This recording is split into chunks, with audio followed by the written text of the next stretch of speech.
வணக்கம். 8 திக்கும் இன்று வழங்குவதற்காக நான் திவ்யா மற்றும் நித்யா குமார். விரிவான செய்திகளை பார்ப்பதற்கு முன்பாக முதலில் தலைப்புச் செய்திகளை பார்ப்போம்.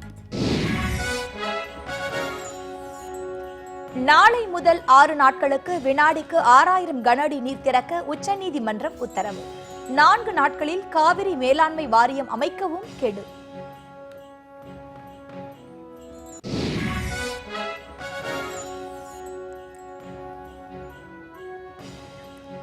உச்சநீதிமன்ற உத்தரவை பின்பற்ற கர்நாடகா மீண்டும் மறுப்பு. அரசியல் சாசன அமர்வில் முறையிட திட்டம்.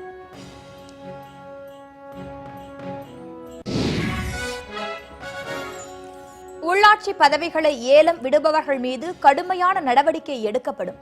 மாநில தேர்தல் ஆணையம் எச்சரிக்கை.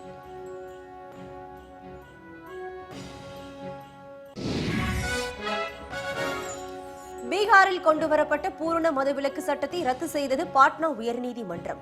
குறைந்த அளவு மது அருந்தினால் உடலுக்கு நன்மை என உச்சநீதிமன்றம் கருத்து.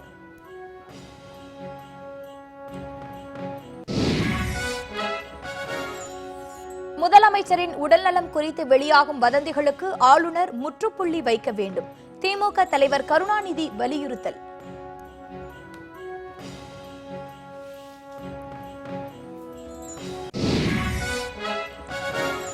ஜூனியர் ஹாக்கி ஆசிய கோப்பையில் இந்திய அணி சாம்பியன். வங்கதேசத்தை வீழ்த்தி அபாரம்.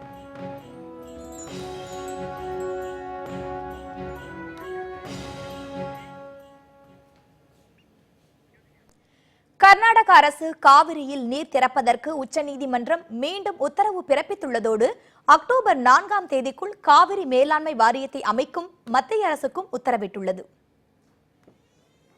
காவிரியில் நீர் திறப்பது தொடர்பான வழக்கு உச்சநீதிமன்றத்தில் இன்று நீதிபதிகள் தீபக் மிஸ்ரா, யூ லலித் அமர்வு முன்பு விசாரணைக்கு வந்தது. அப்போது கர்நாடக அரசு காவிரியில் அக்டோபர் 1ஆம் தேதி முதல் 6ஆம் தேதி வரை வினாடிக்கு 6000 கன அடி நீர் திறக்க வேண்டும் என்று நீதிபதிகள் உத்தரவிட்டனர். மேலும் கர்நாடக அரசு உச்சநீதிமன்ற மாண்பை காக்கும் வகையில் செயல்படவில்லை என தெரிவித்த நீதிபதிகள் இதுவே கர்நாடக அரசுக்கு வழங்கப்படும் கடைசி வாய்ப்பு எனவும் எச்சரிக்கை விடுத்தனர். மேலும் காவிரி மேலாண்மை வாரியத்தை அக்டோபர் 4ஆம் தேதிக்குள் அமைப்பதற்கு மத்திய அரசுக்கு நீதிபதிகள் உத்தரவிட்டனர். வாரியத்தில் இடம்பெறும் கர்நாடகம், தமிழகம், கேரளம் மற்றும் புதுச்சேரி மாநிலங்களைச் சேர்ந்த பிரதிநிதிகளின் விவரங்களை அந்த மாநிலங்கள் சனிக்கிழமைக்குள் மத்திய அரசிடம் தெரிவிக்கவும் உத்தரவிட்டனர். இதனை அடுத்து மேலாண்மை வாரிய உறுப்பினர்கள் 4 மாநிலங்களில் உள்ள நீர்நிலைகளை ஆய்வு செய்யவும் அது குறித்த அறிக்கையை அக்டோபர் 6ஆம் தேதி 2 மணிக்குள் உச்சநீதிமன்றத்தில் தாக்கல் செய்யவும் நீதிபதிகள் உத்தரவிட்டனர். காவிரி மேலாண்மை வாரியத்தை 4 நாட்களுக்குள் அமைக்க வேண்டும் என மத்திய அரசுக்கு உச்சநீதிமன்றம் உத்தரவிட்டுள்ளதற்கு தமிழக விவசாயிகள் மகிழ்ச்சி தெரிவித்துள்ளனர். உச்சநீதிமன்றத்தின் உத்தரவை மத்திய அரசு உடனடியாக அமல்படுத்த வேண்டும் என்றும் விவசாய சங்கங்கள் வலியுறுத்தியுள்ளன. இந்த உத்தரவை செயல்படுத்துவதற்கு மத்திய அரசுக்கு பொறுப்பளிக்க வேண்டும். எனவே இவர்கள் தண்ணீரை தராவிட்டால் காவிரி டெல்டா அழிந்து போகும். காவிரி டெல்டாவை பாதுகாக்க வேண்டிய பொறுப்பு மத்திய அரசுக்கு இருக்கிறது. கர்நாடக அரசிற்கு தமிழகத்தை பாதுகாக்க வேண்டும் என்கிற பொறுப்பு இருக்கிறதோ இல்லையோ, மத்திய அரசு தான் தமிழ்நாட்டிற்கும் பிரதமர், அவங்கள்தான் மத்திய அரசு. எனவே அவர்களுக்கு பொறுப்பளித்து இந்த அமைப்புகளை ஏற்படுத்துவதோடு உரிய தண்ணீரையும் பெற்றுக் கொடுத்து தமிழக விவசாயிகளை பாதுகாக்க வேண்டும். ஆகவே வழங்கப்பட்டிருக்கிற தீர்ப்பு வரலாற்று சிறப்பு மிக்க தீர்ப்பு. அதை நிறைவேற்ற வேண்டிய பொறுப்பு மத்திய அரசுக்கு தான் இருக்கிறது. காலந்தாழ்ந்த நீதி என்றாலும் வரவேற்கத்தக்கது, ஆறுதல் அளிக்கிறது. உச்சநீதிமன்றத்தையே திரும்ப திரும்ப கர்நாடக முதலமைச்சர் சித்தராமையாவும் அங்கே உள்ள மத்திய அமைச்சர்கள் அனந்தகுமாரும் சதானந்த கவுடாவும் அவமானப்படுத்தும் வகையில் உச்சநீதிமன்ற தீர்ப்பை செயல்படுத்தக்கூடாது என்று அனைத்து கட்சி கூட்டத்தை கூட்டி அடிக்கடி தீர்மானம் போட்டார்கள். எனவே உச்சநீதிமன்றம் இன்றைக்கு அக்டோபர் 4ஆம் தேதிக்குள் மேலாண்மை வாரியம் அமைக்க வேண்டும் என்று தீர்ப்பு வழங்கியிருக்கிறது. இந்திய அரசு அதை அமைக்க வேண்டும். அதில் தமிழ்நாடு அரசு கவனமாக இருக்க வேண்டும். 2013 அரசியல் வெளியிட்டும் கூட இவ்வளவு காலம் அமைக்காமல் தமிழகத்துக்கு பாதம் செய்து வந்த மத்திய அரசு, அது காங்கிரஸ் அரசாக இருந்தாலும் சரி, பிஜேபி அரசாக இருந்தாலும் சரி, அப்படியே போட்டு எங்களை தமிழகத்தை வஞ்சித்து வந்தது. அதற்கும் இன்றைக்கு உச்சநீதிமன்றம் ஒரு வழிகாட்டுதலை காட்டி 4 தினங்களுக்குள் நடுவர் மன்றத்தை அமைக்க வேண்டும், இந்த வேளாண்மை வாரியத்தை அமைக்க வேண்டும் என்று சொல்லியிருப்பதை நாங்கள் வரவேற்கின்றோம். இனியும் தாளம் தாழ்த்தாது நடுவர் மன்றத்தை, வேளாண்மை வாரியத்தை உடனடியாக மத்திய அரசு அமைக்க வேண்டும். உரிய அதிகாரங்களை அதனிடம் வழங்கி தமிழகத்திற்கு நடுவர் மன்றம் அளித்த தீர்ப்புப்படி மாதம் கொடுக்க வேண்டிய தண்ணீரை கொடுப்பதற்கு உரிய நடவடிக்கை எடுக்க வேண்டும். இன்னொரு ஓரிரு நாட்களில் மேலாண்மை வாரியம் அமைக்கப்பட வேண்டும் என்ற உத்தரவையும் இன்னைக்கு கொடுத்திருக்காங்க. அது ரொம்ப மகிழ்ச்சியான ஒரு உத்தரவு. உண்மையிலேயே தமிழ்நாட்டு விவசாயிகள் எல்லாம் ஏதாவது நமக்கு நல்ல தீர்ப்பு கிடைக்குமான்னு ஏங்கிட்டு இருக்கிற நேரத்தில் உச்சநீதிமன்றம் ஒரு நல்ல செய்திகள் நமக்கு அளித்தது ரொம்ப ஒரு மகிழ்ச்சியான செய்தி.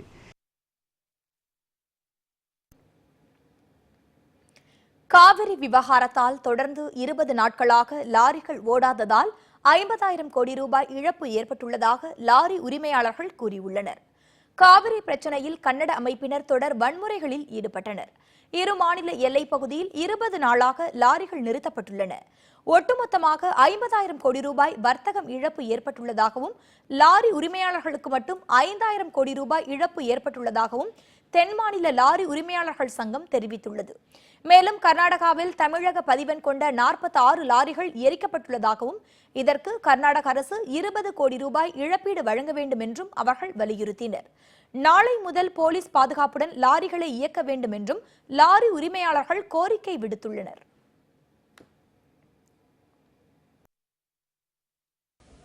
இந்த 20 நாட்களில் சுமார் மாநில அரசாங்கங்களுக்கு மத்திய அரசுக்கு 50,000 கோடி ரூபாய் நடைபெற வேண்டிய தொழில் நடைபெறவில்லை. அதேபோல லாரி உரிமையாளர்களுக்கு சுமார் 5,000 கோடி ரூபாய் இழப்பு ஏற்பட்டிருக்கிறது.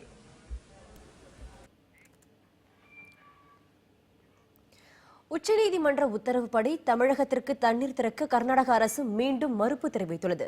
நாளை அனைத்துக் கட்சி கூட்டத்திற்கும் அழைப்பு விடுத்துள்ளது. காவிரியில் இருந்து கர்நாடகா நாளை முதல் வினாடிக்கு 6,000 கனஅடி தண்ணீர் திறக்க உச்சநீதிமன்றம் உத்தரவிட்டது.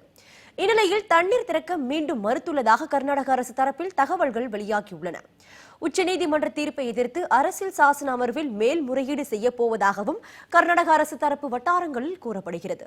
இதனிடையே நாளை மாலை 5 மணிக்கு அனைத்துக் கட்சி கூட்டத்துக்கு அழைப்பு விடுத்துள்ள சித்தராமையா அனைத்துக் கட்சி எம்பிக்களும் பங்கேற்க வேண்டும் என கேட்டுக் கொண்டுள்ளார். இந்த கூட்டத்தில் அரசியல் சாசன அமர்வில் மேல்முறையீடு செய்ய ஒருமனதாக தீர்மானம் நிறைவேற்ற உள்ளதாகவும் தெரிகிறது.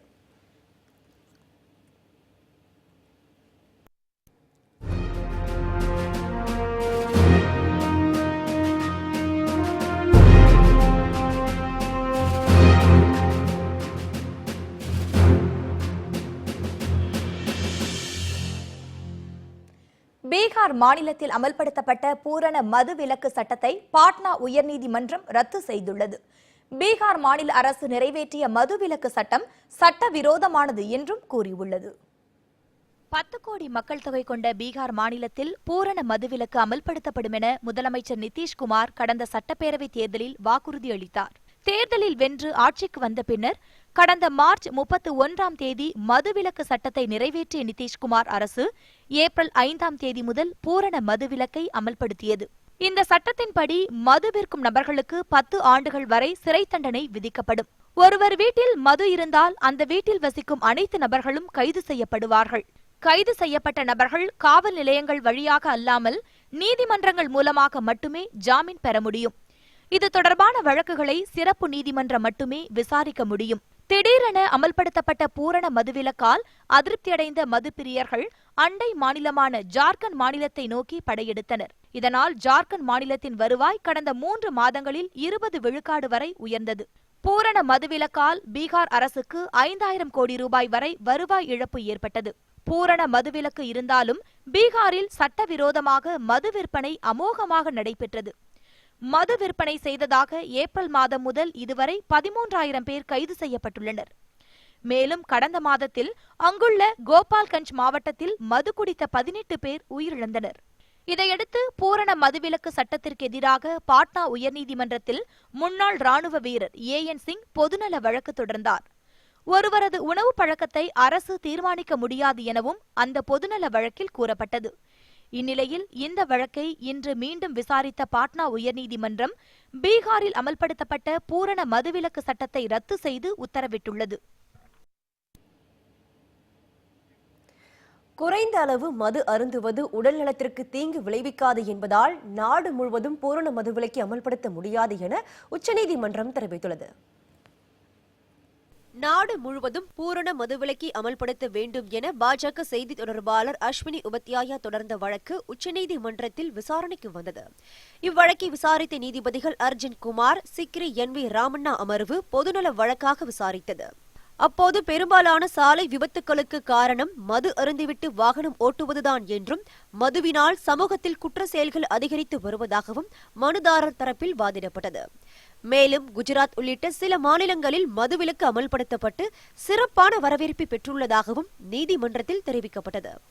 குறைந்த அளவு மது அருந்துவது உடல் நலத்திற்கு தீங்கு விளைவிக்காது என ஆய்வுகளில் குறிப்பிடப்பட்டுள்ளதை சுட்டிக்காட்டிய நீதிபதிகள், ரெட் வைன் அருந்துவது இதயத்திற்கு நல்லது என்று ஆய்வுகள் கூறுவதாகவும் தெரிவித்தனர். மேலும் மதுவிலக்கு என்பது மாநில அரசின் தனிப்பட்ட உரிமை என்பதால் நாடு முழுவதும் பூரண மதுவிலக்கை அமல்படுத்த முடியாது என கூறி வழக்கை தள்ளுபடி செய்தனர். சேலம் மாவட்டம் தொப்பூரில் அரசு பேருந்து மீது மணல் லாரி மோதிய விபத்தில் 7 பேர் உயிரிழந்தனர். தொடர் விபத்துகளை தடுக்க தொப்பூரில் மேம்பாலம் அமைக்க வேண்டுமென அப்பகுதி மக்கள் கோரிக்கை விடுத்துள்ளனர்.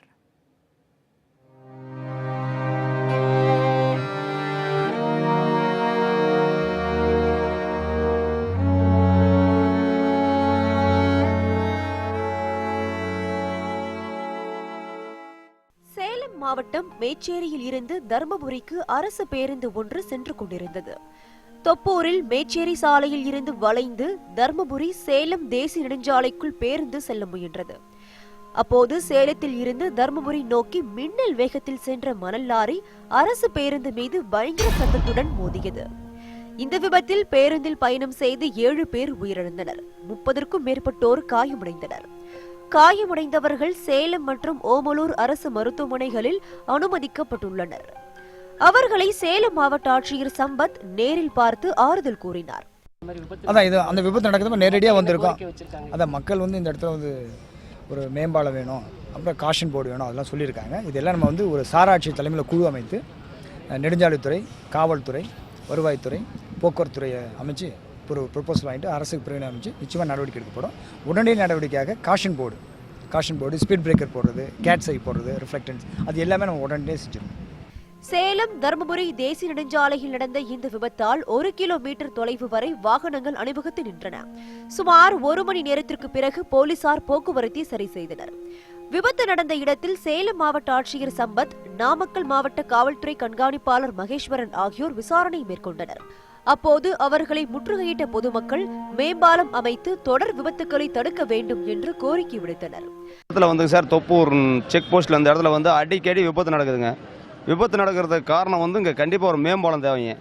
மேம்பாலம் இல்லாதனால தான் அடிக்கடி ஒட்டுக்கு அடித்தா 7 பேர் 8 பேர் 10 பேர் ஒட்டுக்கு அடிக்கடி நிறைய விபத்து நடக்குதுங்க. இந்த விபத்துக்கு காரணம் நடக்காமல் இருக்கணும்னா கண்டிப்பாக மேம்பாலம் இந்த இடத்துக்கு கண்டிப்பாக தேவைங்க. தொடர்ந்து ஆக்சிடென்ட் ஆகுது. ஐயப்பங்களுக்கு வந்தீங்க 20 பேர் செத்தாங்க. அப்போ சொல்லி நாங்கள் மேம்பாலம் நாங்கள் கேட்டு இருக்கிறோம், போட மாட்டாங்க. எங்கள் கோரிக்கை அதுதான். தங்களது கோரிக்கையை ஏற்று மேம்பாலம் அமைக்க வேண்டும் என்பதே தொப்பூர் பகுதி மக்களின் கோரிக்கையாக உள்ளது. தொடர் விபத்துக்களால் ஏற்படும் உயிரிழப்புகளை தடுக்க அரசு முன்வர வேண்டும் என்றும் அவர்கள் வேண்டுகோள் விடுக்கின்றனர்.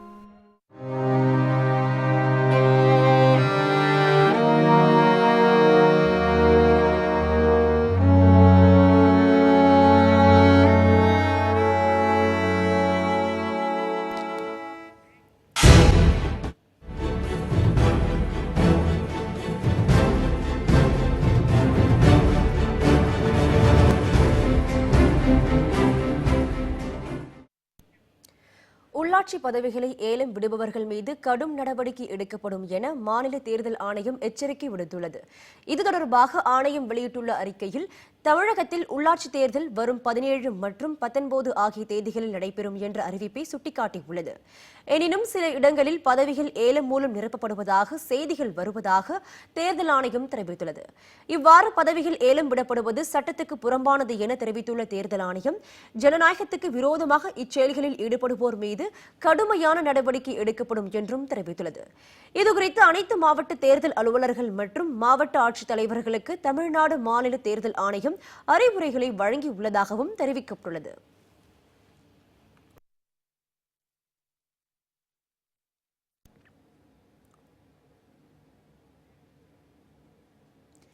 தமிழக உள்ளாட்சி தேர்தலுக்கு தேதி அறிவிக்கப்பட்டு விட்டதால் தேர்தலை தள்ளி வைக்க முடியாது என்று உச்சநீதிமன்றம் மறுப்பு தெரிவித்துள்ளது. நடைபெறவுள்ள உள்ளாட்சி தேர்தலில் மின்னணு வாக்குப்பதிவு இயந்திரங்களை பயன்படுத்த கோரி திமுக அமைப்பு செயலாளர் RS பாரதி சார்பில் உச்சநீதிமன்றத்தில் மேல்முறையீட்டு மனு தாக்கல் செய்யப்பட்டது. வழக்கு நடைபெறுவதால் 2 வாரங்களுக்கு தேர்தலை தள்ளி வைக்க மனுதாரர் தரப்பில் கோரிக்கை முன்வைக்கப்பட்டது. இந்த மனு மீதான விசாரணை நீதிபதிகள் ரஞ்சன் கோகோய், பிரஃபுல்லா ஸ்டீபன் ஆகியோர் அடங்கிய அமர்வு முன்பு விசாரணைக்கு வந்தது. அப்போது தேர்தல் தேதிகள் அறிவிக்கப்பட்டதால் தேர்தலை தள்ளி வைக்க வேண்டும் என்ற கோரிக்கை ஏற்கத்தக்கதல்ல என தேர்தல் ஆணையம் தரப்பில் வாதிடப்பட்டது. அந்த வாதத்தை ஏற்று தேர்தலை தள்ளி வைக்க முடியாது என நீதிபதிகள் தெரிவித்தனர். மேலும் வழக்கு குறித்து விரிவான விசாரணை நடத்தவிருப்பதால் வழக்கை அக்டோபர் 6ஆம் தேதிக்கு ஒத்திவைப்பதாகவும் நீதிபதிகள் தெரிவித்தனர்.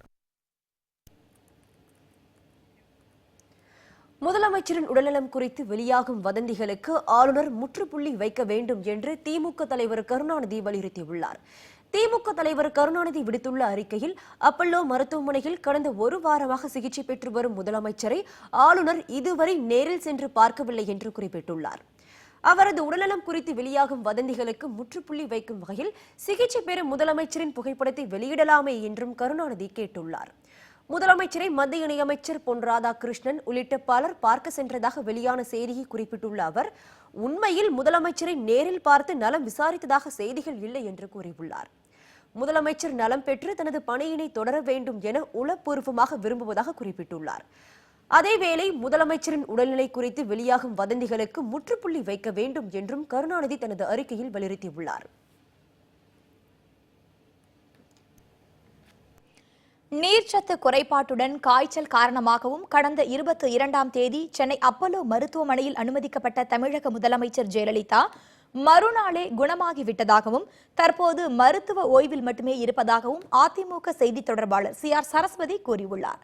சில விஷமிகள் பொது அமைதிக்கு குந்தகம் விளைவிக்கும் விதமாக வேண்டுமென்றே முதலமைச்சர் குறித்து பொய்யான தகவல்களை பரப்புவதாகவும் CR சரஸ்வதி குற்றம் சாட்டினார். கடந்த 3-4 நாட்களாக சில பேர் தேவையில்லாம விஷமத்தனமா ஒரு பொய்யான தகவல்களை சமூக வலைதளங்களை பரப்புறாங்க. இதனால இவங்களுக்கு என்ன சந்தோஷம் எங்களுக்கு புரியல. எங்கள் மாண்புமிகு முதலமைச்சர் அம்மா அவர்கள் 23ஆம் தேதி காலையிலேயே சரியாயிட்டாங்க, அன்னைக்கே வழக்கமான உணவு சாப்பிட ஆரம்பிச்சிட்டாங்கன்னு ஒவ்வொரு நாளும் அப்போலோ நிர்வாகம் பிரஸ்ல சொல்லிட்டு இருக்காங்க, பிரஸ் ரிலீஸ் பண்றாங்க. முதலமைச்சர் உடல்நலம் குறித்து தவறான செய்திகளை வெளியிட்ட முகநூல் பதிவர் தமிழச்சி மீது வழக்கு பதிவு செய்யப்பட்டுள்ளது. இதுகுறித்து அதிமுக தகவல் தொழில்நுட்ப பிரிவு சார்பில் சென்னை காவல்துறை ஆணையரிடம் மனு அளிக்கப்பட்டுள்ளது. அதன் அடிப்படையில் பிரான்சில் வசிக்கும் தமிழச்சி மீது 3 பிரிவுகளில் வழக்கு பதிவு செய்யப்பட்டுள்ளது. முதலமைச்சர் உடல்நலம் குறித்து தவறான தகவல்களை அளித்தால் கடுமையான நடவடிக்கை எடுக்கப்படும் என காவல்துறை ஏற்கனவே தெரிவித்திருந்தது குறிப்பிடத்தக்கது. இந்த பதிவை பகிர்ந்தவர்கள் மீது வழக்கு தொடர காவல்துறை ஆலோசித்து வருவதாக கூறப்படுகிறது.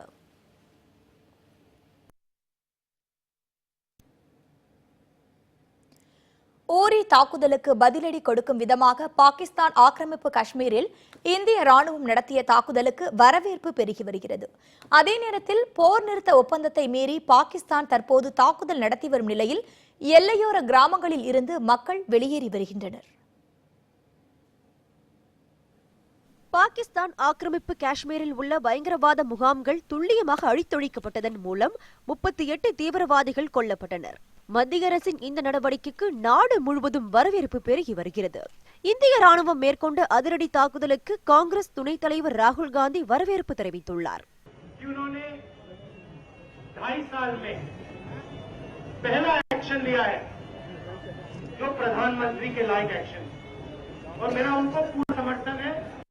और पूरा हिंदुस्तान, कांग्रेस पार्टी, पूरा हिंदुस्तान उनके साथ इस बात में खड़ा हुआ है.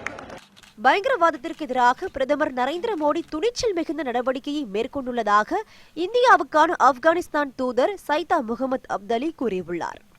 I applaud Honorable Prime Minister Modi for his boldness and his seriousness to fight terrorism more effectively. And all other nations in the region should support Prime Minister Modi's boldness and seriousness to fight terrorism so that we all are free from terrorism. எல்லையில் பதற்றம் நிலவி வரும் நிலையில் போர் நிறுத்த ஒப்பந்தத்தை மீறி பாகிஸ்தான் தாக்குதல் நடத்த தொடங்கியுள்ளது. அதற்கு இந்திய ராணுவமும் தகுந்த பதிலடி கொடுத்து வருகிறது. ஹந்த்வாரா மண்டலத்தில் தாக்குதலை எதிர்கொள்ளும் வகையில் பாதுகாப்பு படையினர் தயார் நிலையில் நிறுத்தப்பட்டுள்ளனர். பயங்கரவாத முகாம் அழிப்பின் போது இந்திய ராணுவத்தினர் உயிரிழந்ததாக சமூக வலைதளங்களில் வீடியோ காட்சிகள் பரவி வருகிறது. அதனை மறுத்துள்ள ராணுவம் பாகிஸ்தான் தொலைக்காட்சிகள் சித்தரிக்கப்பட்டுள்ள காட்சிகளை வெளியிட்டிருப்பதாகவும் போலியான கருப்பு பிரச்சாரத்திற்கு மட்டுமே இது பயன்படும் என்றும் விளக்கமளித்துள்ளது. எல்லையில் பதற்றம் நிலவி வருவதால் ஜம்மு காஷ்மீர் பஞ்சாப் மாநில எல்லையில் 7 முதல் 8 கிலோமீட்டர் சுற்றளவுக்குள் வசித்து வரும் கிராம மக்கள் முன்னெச்சரிக்கை நடவடிக்கையாக வெளியேற்றப்பட்டு வருகின்றனர். 10 கிலோமீட்டர் தொலைவுக்குள் உள்ள பள்ளிகளும் மூடப்பட்டுள்ளன. ஜம்மு காஷ்மீர் மாநிலத்தில் சம்பா, ரஜோரி, பூஞ்ச் மாவட்டங்களை சேர்ந்த மக்கள், பஞ்சாப் மாநிலம் வசில்கோ, ஃபிரோஸ்பூர் பகுதியை சேர்ந்த மக்கள் என அனைவரும் அத்தியாவசிய பொருட்களை எடுத்துக்கொண்டு படகுகள் மூலமாகவும் வாகனங்கள் மற்றும் மாட்டு வண்டிகள் மூலமாகவும் கிராமங்களை விட்டு வெளியேறி வருகின்றனர். இதுவரை 15 லட்சத்திற்கும் மேற்பட்டோர் கிராமத்தை விட்டு வெளியேறியுள்ளனர். பாஜக தேசிய செயற்குழு உறுப்பினரும் தமிழகத்தை சேர்ந்தவருமான இல கணேசன் மத்திய பிரதேசத்தில் இருந்து மாநிலங்களவைக்கு போட்டியிடுவதற்காக வேட்புமனுவை தாக்கல் செய்தார். மத்திய பிரதேச மாநிலத்தில் இருந்து மாநிலங்களவைக்கு தேர்வான நஸ்மா ஹெப்துல்லா பிரதமர் நரேந்திர மோடி தலைமையிலான அமைச்சரவையில் இடம்பெற்றிருந்தார். அவர் மணிப்பூர் மாநில ஆளுநராக நியமிக்கப்பட்டதைத் தொடர்ந்து தனது மாநிலங்களவை உறுப்பினர் பதவியை ராஜினாமா செய்தார். அந்த இடத்துக்கு பாஜக சார்பில் தமிழகத்தை சேர்ந்த இல கணேசன் போட்டியிடுவார் என அறிவிக்கப்பட்டது. இந்நிலையில் இல கணேசன் போபாலில் தலைமை தேர்தல் அதிகாரி சலீனா சிங் முன்பு தனது வேட்புமனுவை இன்று தாக்கல் செய்தார். மத்திய பிரதேச பேரவையில் பாஜகவுக்கு போதிய உறுப்பினர்கள் இருப்பதால் இல கணேசன் போட்டியின்றி தேர்ந்தெடுக்கப்படுவது உறுதியாகியுள்ளது. மேலும் இல கணேசனுக்கு மத்திய அமைச்சர் பொறுப்பு வழங்கப்படுவதற்கான வாய்ப்புகளும் உள்ளது. मैं मध्य प्रदेश का प्रजा हूँ, सो मेरा प्रथम my first interest, first concern इस मध्य प्रदेश की जनता, और जो अपना प्रधानमंत्री आज्ञा देते हैं उनको भी मैं पालन करूँगा. मेरा जन्म स्थान है तमिलनाडु, सो तमिलनाडु को भी कुछ करने के लिए मेरा कर्तव्य है. ஜூனியர் ஆசிய கோப்பை ஹாக்கி போட்டியில் இந்திய அணி சாம்பியன் பட்டம் வென்று அசத்தியுள்ளது. இந்திய அணி வெல்லும் 4வது பட்டம் இதுவாகும். 18 வயதுக்குட்பட்டவர்கள் மோதும் ஆசிய கோப்பை ஹாக்கி போட்டி வங்கதேச தலைநகர் டாக்காவில் நடைபெற்றது. இதன் இறுதிப் போட்டியில் நடப்பு சாம்பியனான இந்திய அணி வங்கதேச அணியை எதிர்த்து பல பரீட்சை நடத்தியது. உள்ளூர் ரசிகர்களின் ஆதரவோடு களமிறங்கிய வங்கதேச அணி இந்திய அணிக்கு கடும் சவாலாக விளங்கியது. லீக் ஆட்டத்தில் அடைந்த தோல்விக்கு பதிலடி கொடுக்கும் விதமாக இந்திய அணி வீரர்கள் கடுமையாக போராடினர். முதல் பாதி ஆட்ட நேர முடிவில் 1-1 என்ற கோல் கணக்கில் ஆட்டம் சமநிலையில் இருந்தது. இரண்டாவது பாதி ஆட்டத்தில் முழு திறமையை வெளிப்படுத்திய இந்திய வீரர்கள் அடுத்தடுத்து கோல் அடித்து அசத்தியதால் 5-4 என்ற கோல்கள் கணக்கில் வங்கதேசத்தை வீழ்த்தி சாம்பியன் பட்டத்தை தட்டிச் சென்றது. சிறப்பாக விளையாடிய ஹர்தீப் சிங் ஆட்ட நாயகனாக தேர்வு செய்யப்பட்டார். இந்திய அணியின் வெற்றியை பாராட்டி விளையாட்டுத்துறை அமைச்சர் விஜய் கோயல், மத்திய அமைச்சர் ராஜ்நாத் சிங் ஆகியோர் வாழ்த்து கூறியுள்ளனர்.